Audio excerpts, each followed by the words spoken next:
So when I was a kid and I saw a Mercedes, I usually noticed it. And the first thing I thought of was wonder how much money they have and wonder what they do for a living. It was somewhat of a status symbol in many circles. And here's the thing. In today's culture, a nice car is still a status symbol, meaning people buy the nice car, spend way too much money on a car, but they want to be seen in that thing. They want to be seen. They want to be driving around. They want people to know that hey, they've got a Mercedes. Hey, they've got a Bentley, a whatever the car is. But you took notice of that. I took notice of that growing up because it was uncommon. I think that things have changed a little bit because, hear me out. I heard this said the other day and it made me think, and so I kind of went down the rabbit hole of this, is health is the Mercedes of the 90s. Hear me out. When you walk into a room and you're in great shape, people take notice.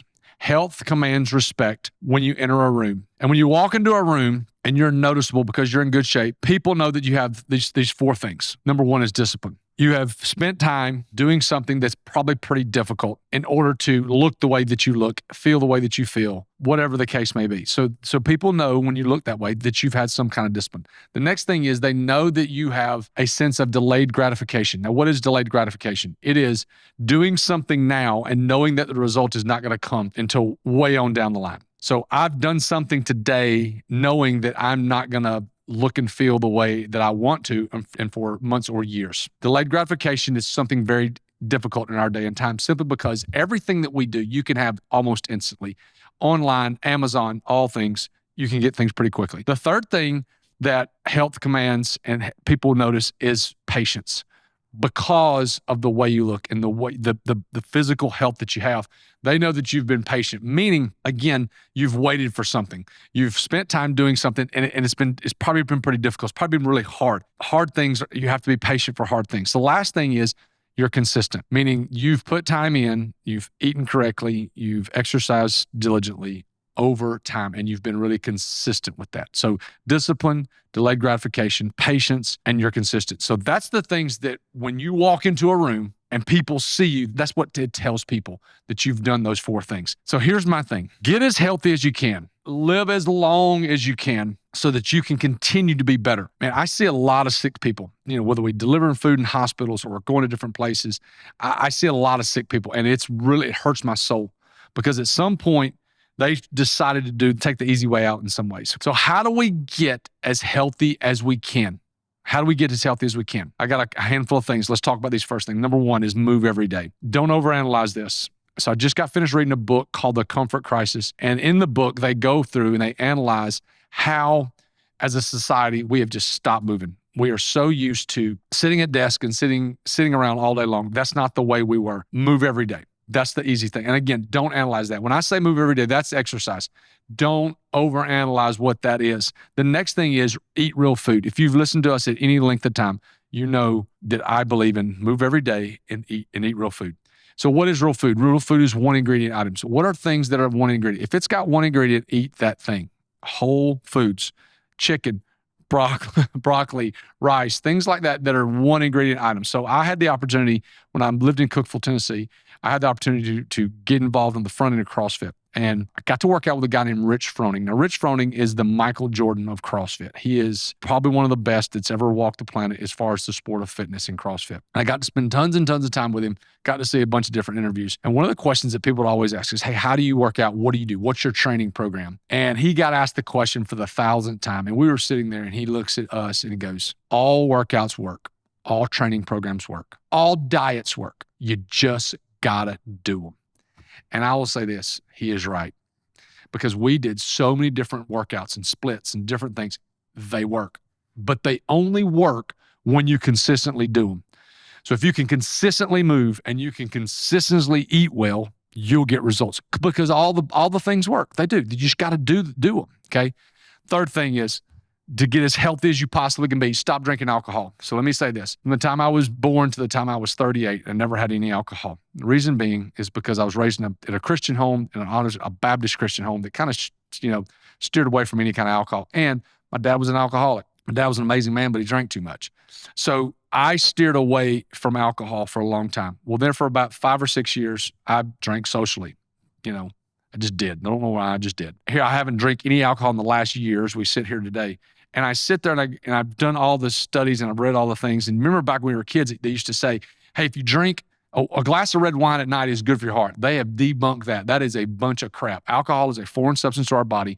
We don't need to drink alcohol. You can Google Andrew Huberman alcohol, Peter Attia alcohol.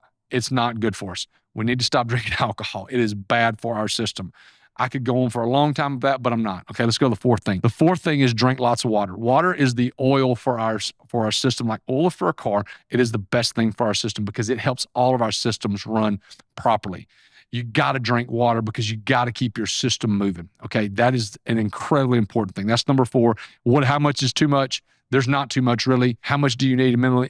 Everyone needs at least 100 ounces. You need a gallon, but 100 ounces of water is probably the minimum you need to drink a day. Then the fifth thing is don't drink your calories. That sounds like really technical, but what happens is when we drink calories, soda, sugary coffee drinks, lemonades, things like that, when we drink our calories, we are consuming massive amounts of sugar, massive amounts of calories at one time.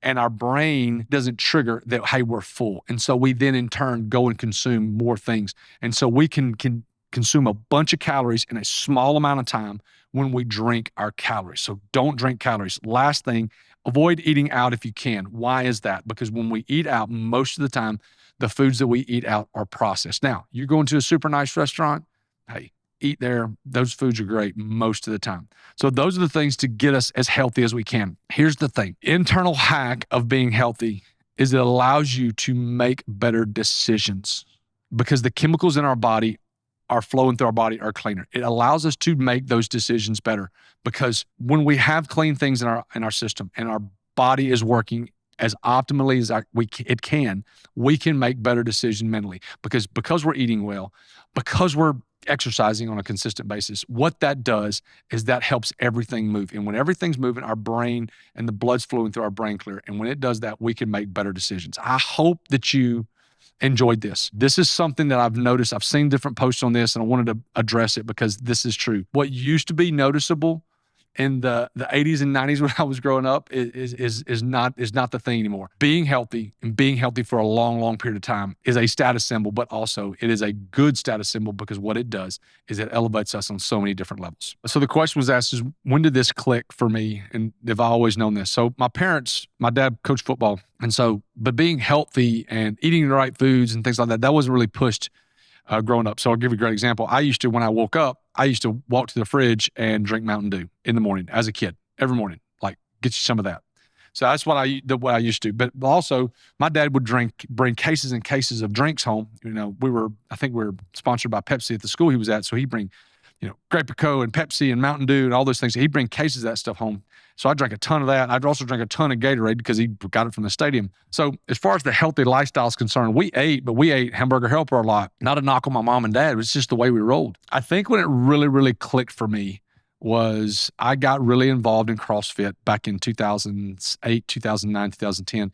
And when you get involved in that world, in a way, it's a healthy shaming because they don't shame you for not doing those things, but you want to keep up and do those things because you want to fit in. And it's honestly, it's just positive peer pressure. So I think that it started to click there because I remember when we first got married, we moved to North Carolina and I worked so much. I mean, I worked 90 hours, 100 hours a week. And I remember getting home from work and Jackie and you remember the show Lost, like the TV show Lost. So Jackie and we used to watch this show all the time.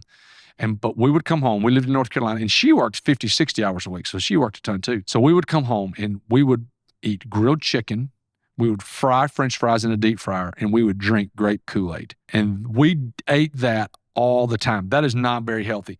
So we were exercising like a madman. So exercise has always been there for me. I was a power lifter in college. I got into running marathons. I've run 4 marathons. I went through a stage doing that. I was extremely involved in CrossFit. So I've been physically active all my life. The food really kicked in the back end of like the CrossFit stages because I learned so much from all the CrossFit community, but also guys like Brian McKenzie, who was extremely instrumental in my health career, huge influences on me. And so through that, you just kind of go down a rabbit hole, man. When you go down that rabbit hole, you really don't want to be unhealthy anymore. So I guess that's where all that comes from.